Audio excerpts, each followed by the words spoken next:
ఇవి పైలెట్స్ అంటారు, అంటే పైలెట్ గురకలు అంటారండి. ఇవి చక్క స్కిన్ తీయించేసి తీసుకొచ్చా. ఈ తలకాయలు, ఈ చాప ముక్కలు అన్నమాట. ఇవి మా అమ్మమ్మ వండేదండి నా చిన్నప్పుడు. అవి ఎట్లా వండుదామో చూపిస్తాను. ఓకేనా? ఎందుకంటే ముందుగా రుచికి సరిపడా ఉప్పు వేసుకుందాం, అట్లానే పసుపు వేద్దామండి, అట్లానే ఒక 2 స్పూన్లు కారం వేద్దాం, ఆయిల్ వేసేద్దామండి. చేపల కూర కనుక కాస్త ఒక 3 స్పూన్స్ వేసాను. ఇదంతా కలిపి పెట్టేస్తాను అనమాటండి. ఉల్లిపాయ మన ఇష్టం అండి, కట్ చేసుకుంటే కట్ చేసుకోవచ్చు. నేను మిక్సీ చేస్తున్నాను. ఓకేనా? అది కలిపేద్దాం.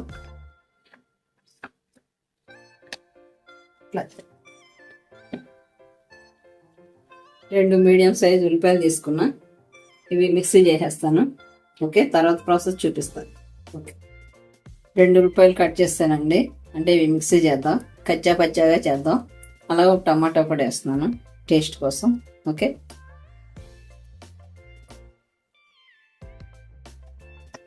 ఇదిగోండి ఉల్లిపాయ టమాటో పేస్ట్ వేసేద్దాం దీంట్లో.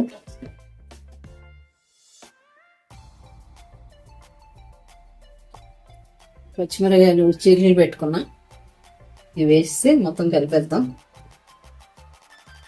అదేనండి అమ్మమ్మ చేసేది, ఉల్లిపాయలు కట్ చేసేది, లేదంటే ఒకసారి నూరేవాళ్ళం అండి. అప్పుడు మిక్సీలో లేవు కదా, నూరమనేది మమ్మల్ని, నూరేవాళ్ళం అన్నమాట చిన్నప్పుడు. చాలా టేస్టీగా ఉంటుందండి ఇట్లా కూడా. ఒకసారి ట్రై చేయండి మీరు కూడా.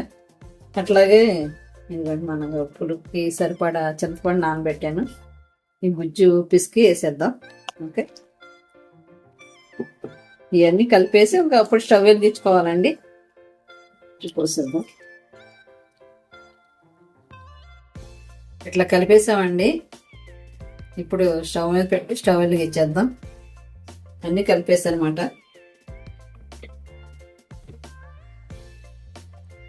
మూత పెట్టేద్దాం.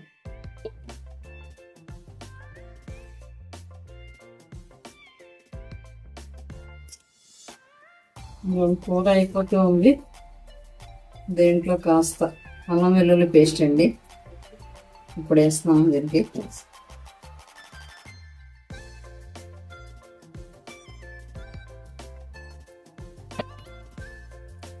ఒక స్పూన్ ధనియాల పొడి అండి, టీ స్పూన్ జీలకర్ర పొడి.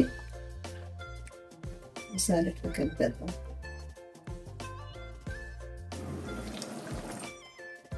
మంచి స్మెల్ వచ్చేస్తుందండి. పైలెట్స్ గురకల పులుసు. ఇది ఫ్రైకి పులుసుకి బాగుంటుందండి. కొత్తిమీర చల్లేసి ఒక 5 మినిట్స్ ఆగి దించేద్దాం. ఇంకా మీకు దీన్ని ఈ చేపని ఏమని పిలుస్తారో మీకు తెలిస్తే నాకు కామెంట్ చేయండి.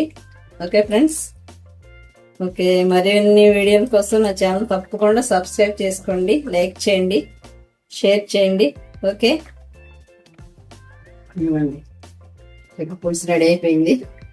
ఇది భోజనం చేసేద్దామండి, వడ్డించేద్దాం. చాలా టేస్టీగా ఉంటుంది ఫ్రెండ్స్. ఒకసారి ఈ విధంగా కూడా ట్రై చేయండి. ఓకే.